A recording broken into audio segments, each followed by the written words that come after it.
Pessoal, vamos trabalhar agora com a classe file e a classe files, tá? O file é do java.io e o files é do new.io, tá? java.nio. Eu, como já fui obrigado a dar sistemas operacionais algumas vezes, não é uma disciplina que eu amo de paixão, mas é lido frequentemente com sistemas operacionais por causa de experimentos, enfim, tá? Acaba se usando muito essa classe file, tá? Até para demonstrar conceitos de sistema operacional durante a disciplina eu uso essa classe file também.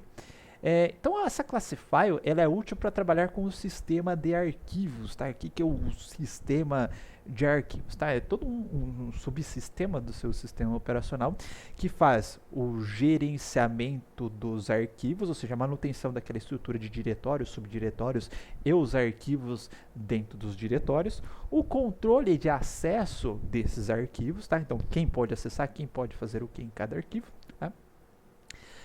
E o gerenciamento de armazenamento, porque uma vez que eu tenho aquela unidade lógica, um arquivo dentro de um diretório, etc., onde que ele está localizado dentro do disco rígido? E aí você tem armazenamento sequencial, você tem armazenamento indexado, tem várias formas de fazer isso daí. Mas quem controla tudo isso daí é o sistema de arquivos.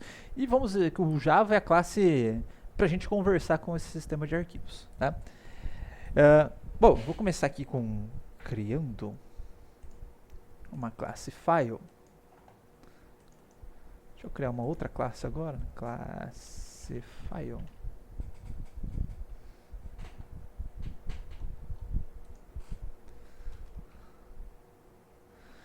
PSVM. Criar um objeto file. File igual new file. E a gente tem opa, desculpa. Ao ver a palavra file, né, que traduzindo é arquivo, a gente dá a impressão que isso só serve para extrair informações, enfim, ou trabalhar em cima do sistema de arquivos, mas diretamente com arquivos, tá? Mas na verdade a gente pode trabalhar também com diretórios, tá? Inclusive esse conceito de file do Java é o mesmo do Linux, que a estrutura de um arquivo, a estrutura de um diretório no Linux, o Node, né, o inode, ele é o mesmo, não muda nada, a única coisa que muda é que é um flagzinho, um booleanzinho falando é diretório ou é arquivo, tá? Então é isso que vai mudar nos dois. Do resto eu lido, as operações que eu posso fazer aqui são em sua totalidade as mesmas, apenas na diferença de criar diretório vai ser um comando, aqui acho que eu não tenho criar arquivo no file, se eu não me engano, no files eu tenho, mas aqui eu não lembro se tem. Mas enfim, na questão de criar, tá? Do resto vai ser tudo muito parecido. Então vou importar aqui a classe file, tá? Então dá io file. E aqui dentro desse file, o argumento dele vai ser um caminho. Pode ser um caminho de um arquivo ou um caminho de um diretório. Então, por exemplo, pegar um menorzinho, vai da minha pasta teste. Pegar esse pessoas.dat aqui. Tá aqui a mesma coisa, pode ser caminho relativo, caminho absoluto, que vocês quiserem. Tá? Dado isso, esse objeto file, se a gente colocar um pontinho, vai me dar várias propriedades. Tem um create new file sim, tá? Vai me dar algumas propriedades do sistema de arquivos, tá? A respeito de um arquivo. Então, por exemplo, can execute, can read, can write, tá? Ele pode ser executado, esse arquivo, ele pode ser lido, ele pode ser gravado, tá?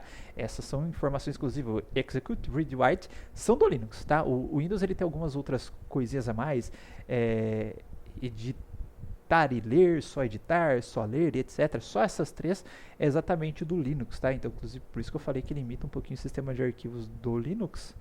Se eu colocar aqui o dir-o, tá? Esse D aqui é o de diretório ou não diretório, tá? Então, você tem uma coluninha aqui falando só se é diretório ou não é diretório, que é a mesma coisa que eu falei pra vocês, né?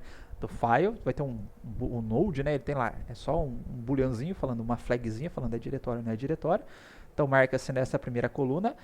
E aqui, se o cara, se dado um arquivo, ele pode ser lido, gravado, executado pelo proprietário. Então read, write, execute. Se tiver execute vai ser esse xzinho aqui, tá? Aí read, write e execute pelo grupo que o usuário pertence. E read, write, execute, se tiver, né? Se não tiver, ele coloca esse tracinho aí. pelos outros usuários que não fazem parte do grupo que o usuário está e nem é o próprio usuário. Então, o sistema de usuários do Linux é esse, mas enfim, as permissões são ler, gravar e executar, e eu posso verificar se existe essa permissão no arquivo.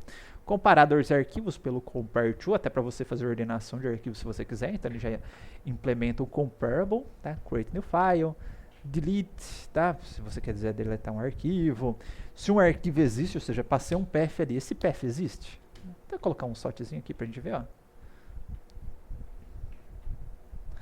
E eu aproveito e já vou colocando as propriedades dele aqui, ó. Das que eu achar mais interessante, é claro, né? Existe. Vou executar. Opa, existe. Se eu colocar pessoas 2, que ele não existe. Opa, ele não existe, tá? Então, inclusive, antes de você... Se você, vou ler um arquivo, tá? Se você quiser Se você quiser evitar aquela exceção do File Not Found Exception, você pode fazer esse tipo de verificação. If file exists, vou lá e abro o arquivo, tá? Vamos ver o que mais a gente tem de bom. Copiar aqui para baixo. Deixei uma série de propriedades, tá? É bem grandinha, a documentação dela é bem legalzinho e fácil de entender. Mas parei no executes. Get free space, inclusive, se você quiser verificar se existe espaço livre antes de você gravar um arquivo, tá? Que é bom, você pode verificar isso daqui também. Get free space, mas eu queria parar um antes. Get absolute path, tá? Vai me dar o caminho absoluto do arquivo. Ok? Mesmo que, acho que eu tenho um pessoas dat que está lá no meu working dir, né? Tá? Então eu criei com um diretório, com um caminho relativo, tá? Mas eu consigo retornar o caminho absoluto dele. System.out.println. Vamos ver o que mais. Se eu quiser só o nome do arquivo. Ele vai imprimir só o esqueci do ponto e vírgula. Vai colocar só o pessoas 2.dat. Isso mesmo, se eu tiver informado o caminho absoluto. Vou continuar o pessoas dat aqui. O que mais nós temos? Se eu quiser saber o parent, que é o diretório que armazena este arquivo, tá? Você tem um guarantee parent que já retorna a string do diretório pai, ou você tem um get parent file que retorna um file do diretório pai. E aí, se você quiser exibir com o get absolute path, se você quiser retornar o pai do pai, você chama ele de novo. Enfim. Tá aqui, ó, get parents. Quem que é o pai de pessoas dat é o diretório aula 14. Tá?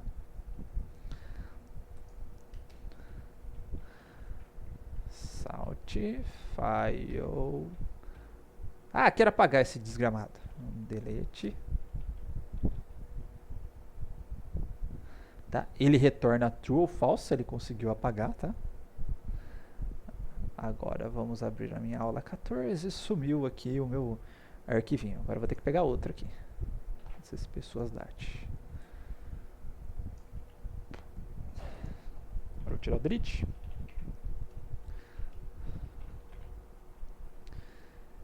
Parent file. Aqui, ó, se arquivo is file is directory, tá? Então vou colocar os dois, ó. É um arquivo, é importante saber se você não tentar abrir e fazer um fluxo em cima do diretório, tá? É um arquivo. Eu vou colocar aqui a mesma coisa, é um diretório.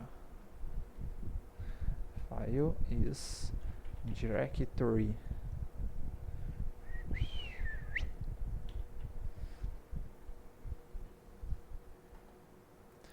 Tá? Então é um arquivo e não é um diretório. Se eu tirar aqui esse pessoas dat, agora ele não é um arquivo e ele é um diretório. E quem que é o pai do diretório teste? O diretório Rafael. Tá? Vamos lá. acho que tem um interessantezinho. Interessantezinho é bom, né? Tem um que é legal, que é o makedir, tá? Então, como que funciona este makedir? Se eu colocar file test, que é esse cara aqui, eu vou criar uma pasta chamada aula. Então, crio um file, é um diretório que não existe, obviamente, mas ele vai aceitar criar um arquivo, até porque eu tenho aquela pergunta se ele existe ou se não existe, né? Se não pudesse criar coisas que não existissem, ele não ia deixar nem fazer essa pergunta, mas eu posso colocar um file makedir. Ele retorna true ou false, tá? Esse carinha aqui, se deu certo ou se não deu certo. Mas agora eu tenho uma pastinha aqui chamada aula que eu acabei de criar, certo? Se por um acaso eu tiver uma sequência de pastas, tá? Por exemplo, se eu apagar aqui,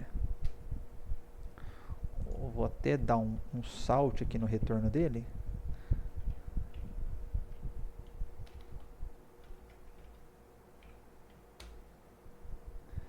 E aí eu coloco aqui aula PO. Então eu tenho um diretório que não existe dentro de um diretório que não existe. Tá? Deu false, ele não conseguiu criar. Né? Aqui não, animal. Ele não conseguiu criar. Tá? Nesse caso, eu preciso utilizar o makeDirs, tá? Criar diretórios ou um encadeamento de diretórios. Agora ele retornou true. Não é aqui, meu. Deixa eu fechar essa aula 14 aqui que tá mexendo o saco. Agora aula e PO. Tá? Então, quando quiser criar uma sequência de diretórios que não existe, tá? Ou um encadeamento de diretórios, utilizem o makeDirs. Deixa eu apagar esse cara aqui para não criar de novo. Esse arquivo oculto, data da última modificação, daquele formatinho long, né, que dá para converter para data. Tamanho do arquivo, length. Esse list aqui eu vou usar daqui a pouco. Deixa eu anotar daqui.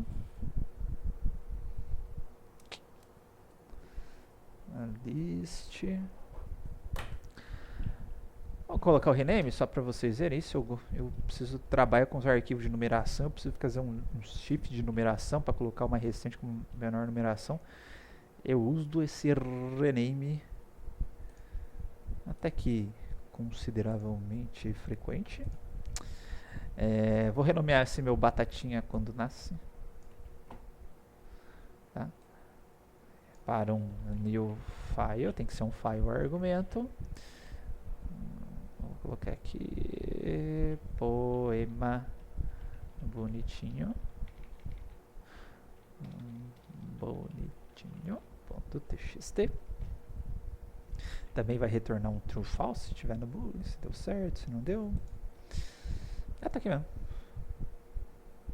Agora eu tenho aqui o poema bonitinho, outro é a cópia, outro é o sem acento, né? Mas aquele original, só quando eu nasço com TXT, agora passou para o poema bonitinho.txt. Então vocês estão vendo que a gente está manipulando o sistema de arquivos do computador com isso, tá? File.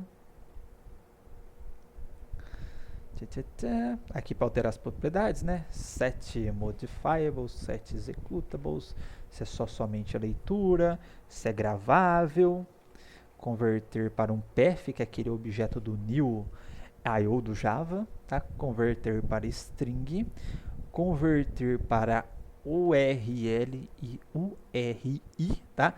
Que é o URL? O URL você já está acostumado, que é o endereço da internet, né? Mas o que é o URI? É o Universe. Agora esse é Universal Resource Identificator, Unified Resource Identificator. Isso é universal unificado. Eu já tinha aberto ele antes. Uniforme, que nenhum dos dois. Rapaz, porque eu tinha aberto antes, hein?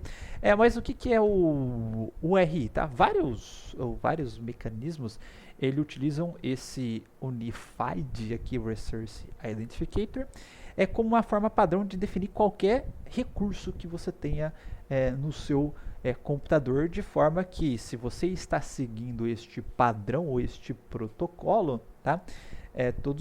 É fácil de você fazer a intercomunicação entre diferentes programas, diferentes sistemas, etc, porque segue o mesmo protocolo. É por isso que a gente tem protocolos, inclusive HTTP, FTP e etc, que é um padrão que a gente estabelece de comunicação. No caso do RI, é um padrão para você definir um endereço de alguma coisa, seja um arquivo, então tem um exemplo do RI do arquivo, file, dois pontos, home, tralá, tralá, tralá, seja uma página de internet, acho que tem até uns exemplos aqui, ó, de referências, aqui ó, HTTP, FTP, file e SSN, que é número de livro, tá? Tem todo um padrãozinho a ser seguido aqui. E aí, por exemplo, o browser ele segue esse padrão URI, tá? Inclusive se eu copiar esse endereço HTTP tudo bonitinho para o site, ele vai abrir ou qualquer outro endereço internet. Mas, por exemplo, se eu pegar um RI do meu diretório, tá? Inclusive aqui deixa eu pegar aqui uma pastinha, inclusive que tem o espaço, por exemplo, ficar melhor. Tá, criar uma pasta com espaço aqui. Teste de pasta com espaço, senão a gente não vai conseguir perceber lá muita diferença. Espaço. Vou copiar este carinha aqui. Inclusive, acho que depois a gente vai fazer um testezinho, um exemplozinho com RI, mas mais para os extras da aula. Eu vou dar um salt aqui, file.toURI, que é um objeto URI, mas tem o toString dentro dele. Aí fica essa coisinha escrotinha aqui, tá? Igual estava lá na página da Wikipedia. Inclusive, ó, quando é espaço em branco, esse porcentagem 20, se for outro caractere aí de espaçamento, também ele já tem a tática dele, algum outro tipo de caractere especial, já tem toda uma tática para converter esses caracteres. E agora eu posso pegar este endereço RI, copiar e colar aqui no meu browser, tá? Tá aqui, ó, o diretório /home teste com espaço, que não tem... Eu fui infeliz nesse diretório, né? Poderia pegar um aqui, ó. Essa aula que tem bastante arquivo aqui. Vou colar ela. F6. Ih, rapaz.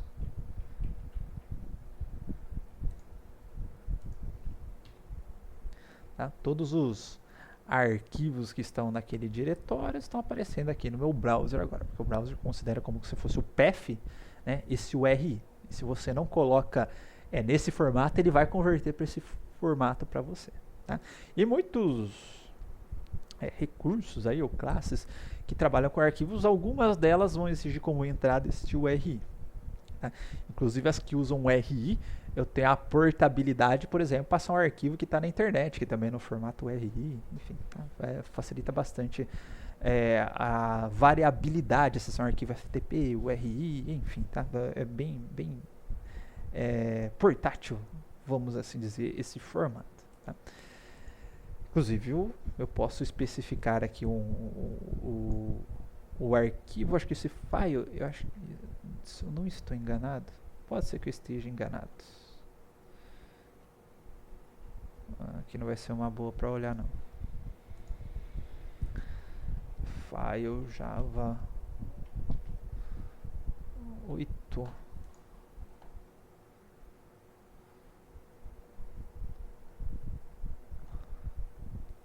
Files, não, meu filho. File. Deixa eu só trocar.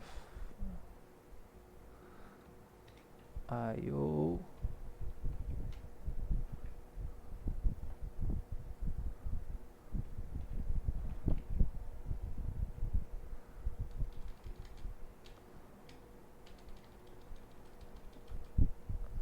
File.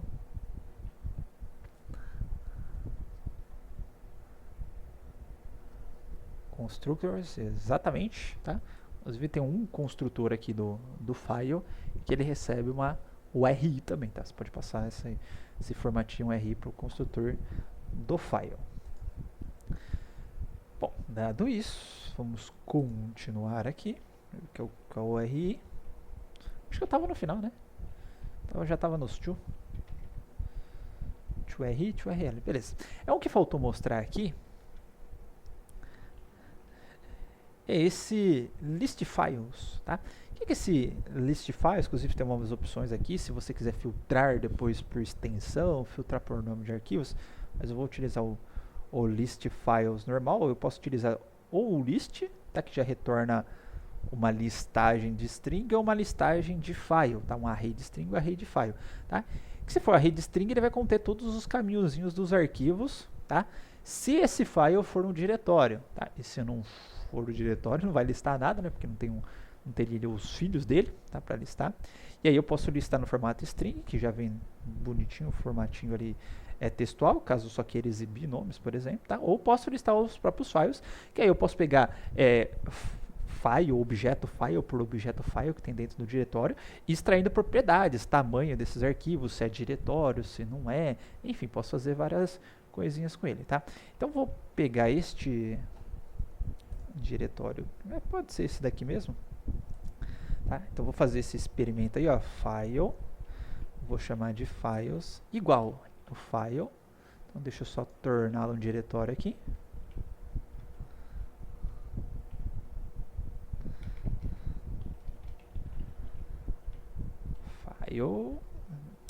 Tá ficando doido, desculpa.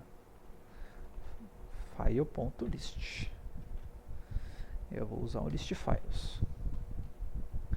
Tá, então isso é um vetor, só pra gente ver. Então vou fazer o for mais tradicionalzinho aqui, igual a 0 e menor que files.length e mais. Eu vou dar só um saltezinho mesmo no files. E tá, o toString dele é o absolute path. Então tem aqui aquela primeira parte, né, com aqueles prints. Ih, rapaz, eu coloquei para aulas. Eu tirei uma porcentagem a mais. Eu joguei para esse, acabei jogando para esse diretório. O que tem nesse diretório aqui, tá? Todas essas pastinhas aqui, ó. Foi o que ele colocou, ó, todas as pastas que estão dentro do diretório. Tá? Perceba que no Linux ele utiliza um sistema interno, né, para fazer armazenar os arquivos no diretório, que é de hash, tá? O hash ele não garante a ordenação dos seus elementos, por isso quando eu exibo desta maneira aqui, ele exibe de maneira meio desordenada. Se você faz no Windows, o mesmo procedimento que eu fiz aqui, você vai ver que seus arquivos eles já vão aparecer de maneira ordenada, porque o próprio sistema de armazenamento do Linux, que é do Windows, dos arquivos no diretório, ele usa uma árvore B, tá? Ela já mantém os seus dados ordenados, então ele só recupera esses dados. Aí no Linux, né, ele tem as bibliotecas já de ordenação, então toda vez que eu exibo esse diretório, ele recupera as informações do diretório e já ordena, tá? Aqui no Java eu não estou mandando ordenar, ela está vindo cruazona aqui, tá? Então por isso que está ordenado. Mas aí, como isso daqui ele já tem o compare to, arrays,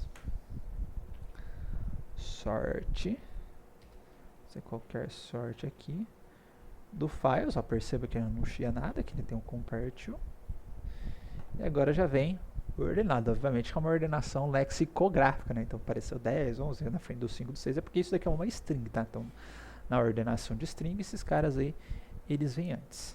Acho que aqui na minha estrutura do diretório, aqui ele é mais espertão do Linux, hein? Oh. Tá? Ele conseguiu descobrir que era número, etc. Já fez a ordenação, inclusive, por número. Tá? Então o Linux ordenou diferente. Tudo bem? Deixa eu só trocar agora para a gente ver os arquivos. Colocar essa aula de abstração e modularização. Tá, agora, deixa eu abrir ela aqui. Tem todos os arquivos aqui. Eu acho que eu deixei na lista de exercícios, né? Mas para fazer recursivo no diretório base, eu exibi o conteúdo desse diretório, mais o conteúdo dos diretórios dentro dos diretórios, e assim por diante. Eu acho que está na lista de exercícios. Por acaso não tiver, eu faço, mas basicamente é fazer um procedimento ou uma função, ou dá para fazer sem função, sem nada, utilizando um array list auxiliar, que para cada arquivo dentro de um diretório, né, eu verifico se ele é diretório, aí eu chamo o list de novo dele, percorro esse list, se for diretório eu chamo o list, percorro, enfim, dá para para ir brincando com isso daí, sempre adicionando os novos diretórios, novo conteúdo de cada diretório no array list, aí você vai percorrendo.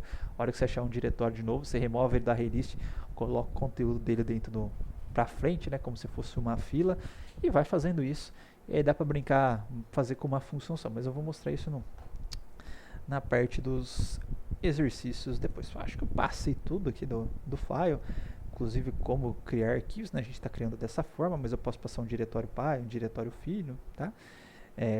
Aí ele já cria um arquivo, tipo, aulas, e aí só no string child aula 14. Aí ele já vai criar o caminho até aulas mais o aula 14, como se tivesse dado uma concatenação ali, tá?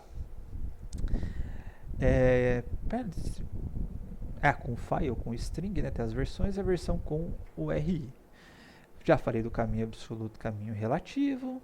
Então era aqui que eu explicava, achei que eu tinha esquecido de explicar. Coloquei alguns métodos aqui, makeCardir, getName, lastModified, length, getParent, acho que eu mostrei todos esses já para vocês. Aí aqui é a questão do caractere separador que eu já tinha mencionado na parte do caminho dos arquivos, tá? Questão do Linux, do SO, como tem que ficar com barra, tá?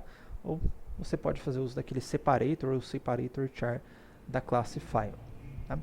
Além da classe file, a gente tem também a classe files, tá? Então com S a mais, como a gente tem arrays, tá?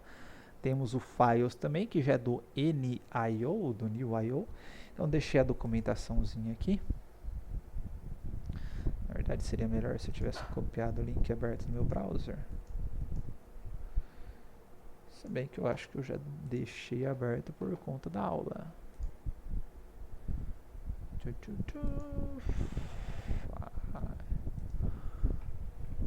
Tem cara de ser esse cara mesmo. Tá? Eu coloquei uma observação sobre o files, né? Na verdade, o bicho não tem nem construtor. Tá? Então o file ele é mais orientação a objetos. A gente cria um objeto file, vai manipulando esse objeto file, etc. Né? Mas se você pega algumas linguagens um pouquinho mais modernas, né? Essa parte de manipulação de arquivos, ela não cria o objeto porque elas querem ir rápido, estão nem aí para orientação a objeto, Python, JavaScript, que a gente vai ver, e criam alguns métodos procedurais mesmo para a gente só ir chamando e fazendo as operações que a gente quer com os arquivos.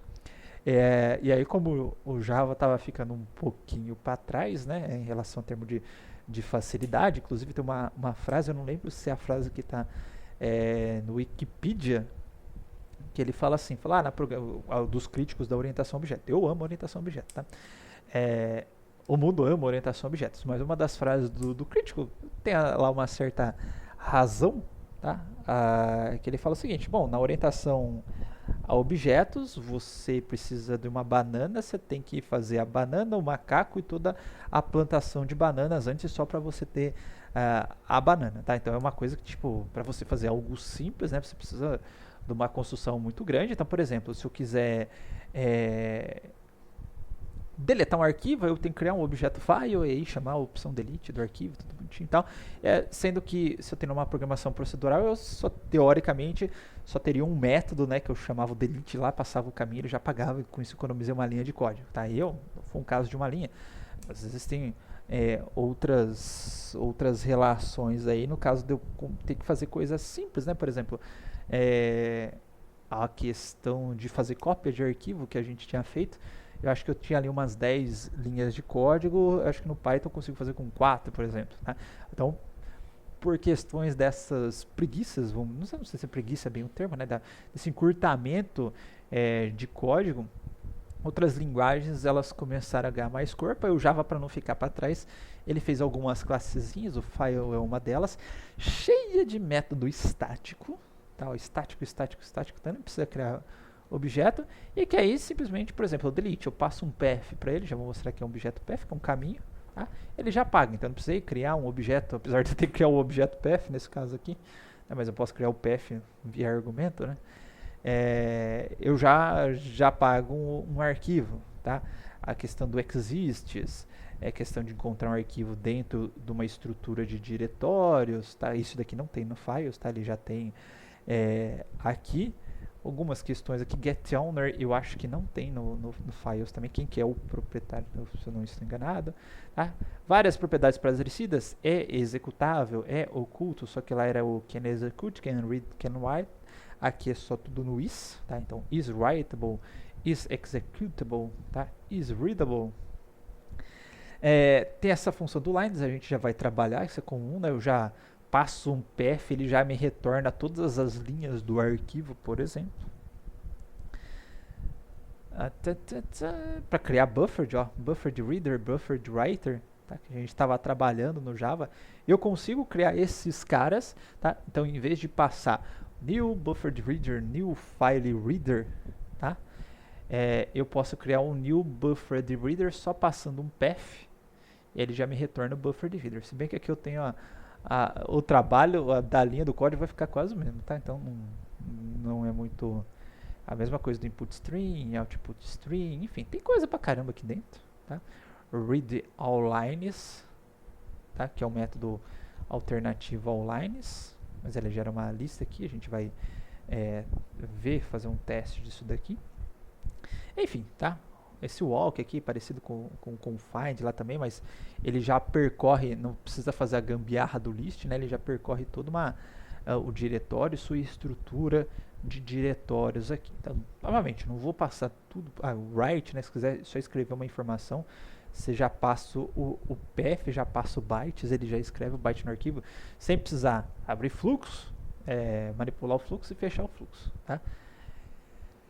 Enfim, mas tem tudo de bom, tem algumas pequenas facilidades, tá? E ele não pegou, vamos dizer assim, tá? Não pegou assim muito. Se você procurar tutoriais, né, na internet, são muito poucos ainda, tá? Em comparação com todo o calhamaço do I/O do Java que já tem, tá?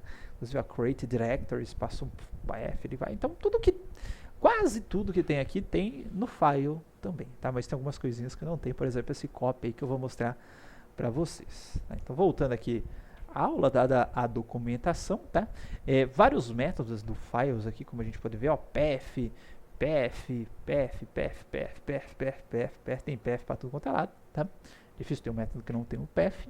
Então ele vai trabalhar com esse objeto path, que é esse objeto path, na verdade o path é uma interface, e a gente tem esse objeto paths que implementa esta interface e que me retorna. Obviamente, se ele retornar um path, ele vai ser do path também. Então, para criar um path, um dos métodos que a gente tem é esse get, para dar um get path para retornar um path para a gente. Então, com isso, eu já crio este objeto path. Então, vamos lá. Vou criar uma outra classe aqui. AC.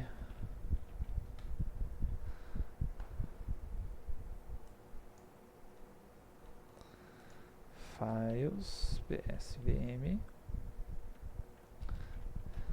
path, f igual paths, também é só no estática agora, dá até isso que eu não gosto, tá?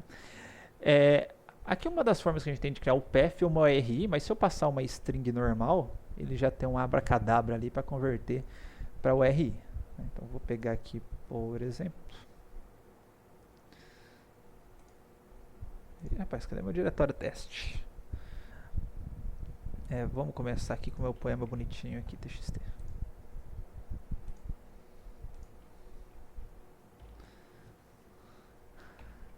Path, inverter. Atente para isso, tá? Tem um outro path aqui, que é desse JavaFX, mas tem que ter o do NIO na hora de importar. Agora deu certo, e se a gente colocar o path ponto, né? A gente tem vários métodos, inclusive posso ordenar esses paths aí com compartilho. Nunca tentei ver a diferença dele para ordenação do JavaIO, mas enfim, depois eu vou. É uma curiosidade ver se ele fica ordenadinho por número também quando houver número. Mas enfim, ó, get parent, get root, que é o diretório raiz, no meu caso é o barra, né?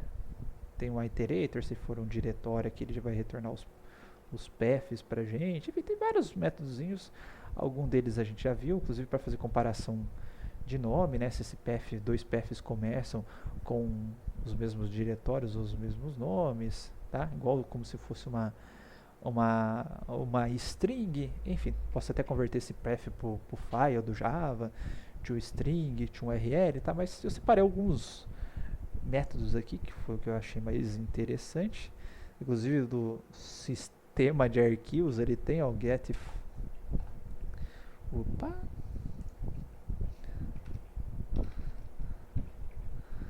Salt pf. Get file name, né? Outro pf. Esse get file system do Java, né? Ele vai imprimir. Cadê a saída, meu filho?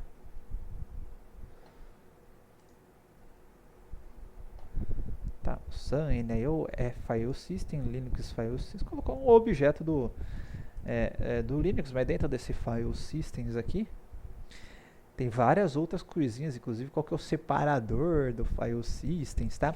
Se o sistema de arquivo está aberto, ou seja, se eu posso gravar ou ler informações, se está apenas leitura, normalmente quando dá um pau no seu HD ou algum trilha do HD que tem o sistema de arquivo, ele fica somente para leitura.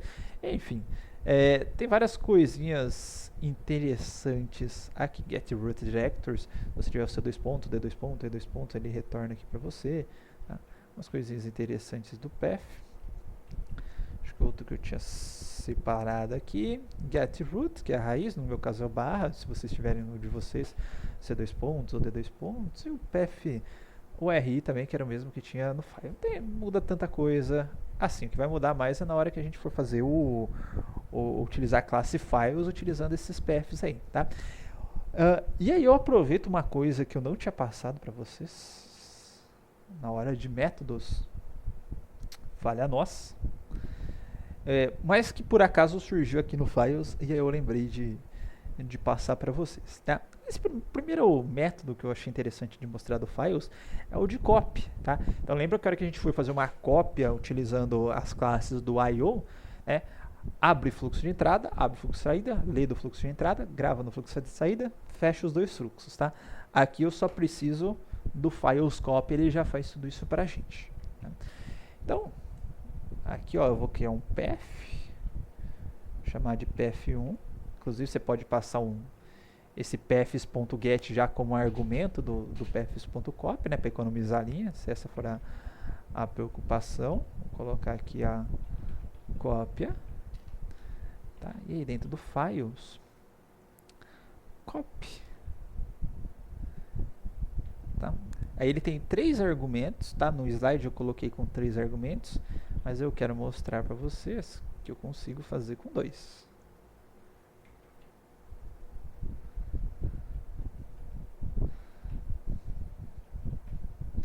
Aqui ele vai dar um errinho, né? De report the exception, círculo da instrução com try-catch, SRR, deu pau, salt, cópia, fim do programa. Vou colocar deu pau, que eu tinha colocado gravado com sucesso aqui, né? Fim do programa, não deu pau, tá? Então se eu abrir meu teste, eu tenho um poema bonitinho, cópia, e realmente, deixa eu abrir o original aqui, ele é uma cópia do meu original. E aí, né, vem a parte que eu não tinha passado para vocês, mas você falou, pô, mas a hora que você colocou aqui files.copy, só porque eu falei, agora apareceu com 2. Oh, desgramado. Ah tá, mas um é path e output string, então não casa com esse path que eu passei, tá? E o path não é subclasse de output string. E aí eu tinha usado esse path, esse copy options, né? Se a gente pegar a documentação desse copy aqui também, percebam, atentem para o seguinte. Hora que eu coloquei aqui o input string, perceba que esse copy option, tá? Ou alguns argumentos desse carinha aqui, eles estão com 3 pontinhos, tá? Esse 3 pontinhos significa argumento variável, tá? Ou seja, eu posso passar um número variado de argumentos. Então, esses 2 caras aqui que não tem 2 pontinhos é fixo, e eles eu tenho que passar. Daqui para frente, quando tem esses 3 pontinhos, o negócio já fica variável. Inclusive, ó, se a gente abrir esse copy option, que é só uma interface, então vou abrir uma das classes que implementa essa interface, que é o standard copy option. Aqui, ó, eu posso colocar copy atributos, replace existing, tá? Para substituir arquivo se existe o arquivo destino, copiar os atributos, quem que é o proprietário, permissões de acesso, etc. Ó. Então aqui eu vou fazer o seguinte, ó, copiar esse standard copy option. E aqui na frente, ó, agora vai funcionar o standard copy option. Ponto. Eu quero copiar os atributos e também quero standard copy option. Ponto. Replace existing. Olha, agora eu passei 4 atributos e vai funcionar 4 argumentos, desculpa, e vai funcionar da mesma forma, tá? Então, se eu passar 3, ó, funciona também, tá? E aí, você pode estar me perguntando, mas você está falando, mas que doideira é essa, tá? Existe, sim, a possibilidade da gente criar métodos com um número variado de argumentos, tá? Como que eu faço isso? Como que eles funcionam? Do que se alimentam? Vamos ver aqui, fazer um pequeno teste.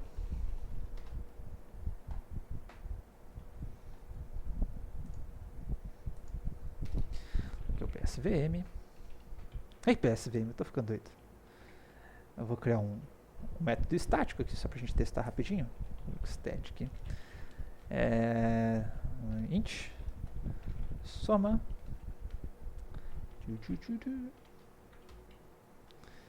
Que a priori, fixamente, né, eu vou ter um num1 do tipo inteiro. Eu vou ter um num2 do tipo inteiro também. Isso é um exemplo meramente fictício que eu posso passar qualquer quantidade de valores depois. Não preciso nem ter esses dois como fixos. Mas aí eu quero fazer que nem está naquele método lá, criar um número variável de argumento. Falar, ó, você tem que passar pelo menos 2 números para você somar. Mas se você quiser passar 3, 4, 5, 6, 7, pode passar que a função vai funcionar. E aí para criar esse argumento variável,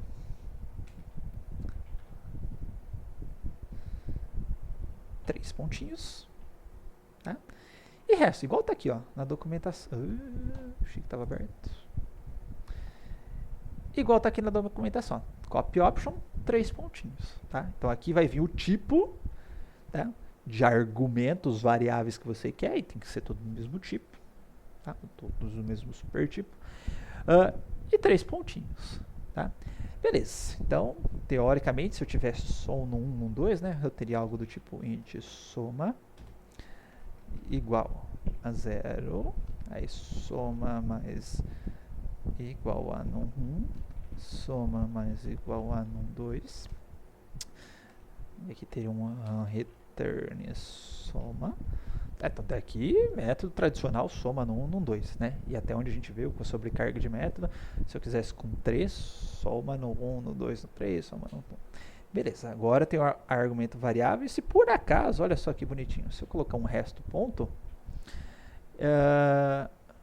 isto é familiar para vocês, esse campo e esses métodos que estão aparecendo aí, tá? Para quem não se recorda, são os mesmos campos e métodos. Deixa eu criar aqui um array rapidinho. Teste ponto, os mesmos campos e métodos de um array. Então, na verdade, todos os argumentos que você passar a partir desse segundo argumento aqui que é fixo, porque esse cara aqui que é o variável, ele vai jogar neste array de inteiros chamado resto. Tá? Então, se eu passar um elemento a mais, vai ter um array de uma posição. 2, um array de 2 posições. Se eu não passar nada, um array de 0 posições, ou seja, um array vazio. Tá? E assim por diante. E aí é só percorrer esse array, int num 2 pontos resto, soma mais igual 1. Ok, e aí eu só... vou pegar essa classifier mesmo, porque foi ela que estimulou tudo o negócio. Vou colocar um salt aqui, ó. Soma 1, 5, 6, 10, 40, 50. Na verdade é teste, né? Teste, ponto, soma. Meu Deus, 112, 90, 100, 111, 112. Tá? Então esse que é o argumento variável aí das funções, só para a gente não estranhar. E aí, ver o exemplo que eu fiz aqui com 2, acho que no slide até tinha colocado 3, mas pode ser 4, pode ser 5, enfim, pode ser variável, e aqui já fica a teoria dos argumentos variáveis, tá? É porque eu acho que eu não lembro que eu hora que eu dei os métodos lá, a gente não sabia array ainda, eu deixei para dar depois, mas acabei esquecendo. Bem, então tem aqui um exemplinho do copy, um exemplo do delete, tá? Files delete exist, path destino só, não precisava nem descer path origin, desculpas. Tá. E é isso, tá? Com isso matamos a classe file. Eu acho que eu não fiz exemplo de leitura. Não, pera aí, não fiz? Ih, rapaz, incluir leitura.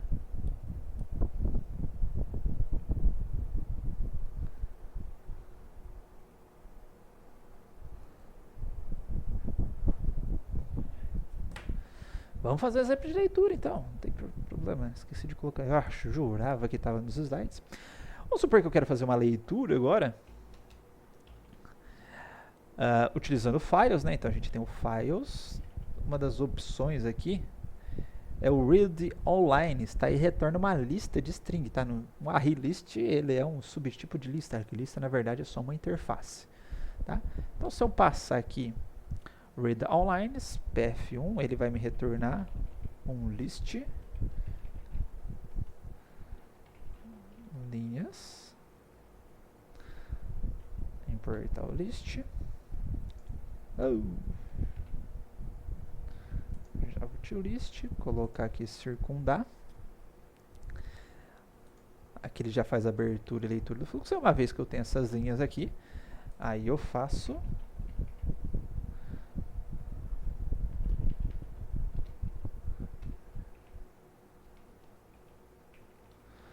o que eu quiser com elas, tá? Então, se eu colocar aqui linhas, todos os métodos do array, get, set, len, etc. Bom, tem tudo aqui pra gente, tá? Inclusive sendo uma lista for string linha, 2 pontos, linhas, tá? Aí eu vou dar um sortezinho e linha. Tá aqui o poema da batatinha quando nasce. Tudo bem? Então aqui no outro procedimento, né, pelo buffered reader, por exemplo, a gente ia lendo a linha, e aí eu fazia alguma coisa com essa linha, né, por exemplo, dar um print. Aqui a hora que eu dou read all lines, ele já gera um array list com todas essas linhas, aí eu faço percorro, manipulo, enfim, esse array list. Tá ok? Então é isso, até o próximo tema.